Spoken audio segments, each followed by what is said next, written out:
समाधानी आहेत लोक, आम्ही सुद्धा, काय गरज नाही आरोप करायची अजिबात.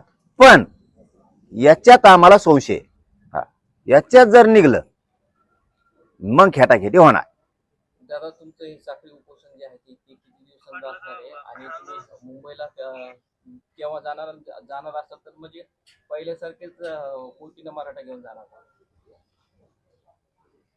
हे साखळी उपोषण बेमुदत आहे. हे साखळी उपोषण बेमुदत आहे. साखळी उपोषण 10-5, 10-20 पोरं बसत राहणार.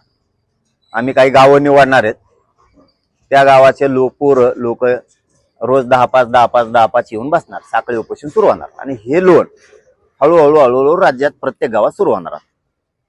साखळी उपोषणाचं प्रत्येक गावात, इथं एकदा 15ला बसलं की हळूहळू प्रत्येकाच्यात होणार. इथं आम्ही काही ठराविक गावं मिळून ठरवणार आहेत की रोज एका गावाने बसवायचं.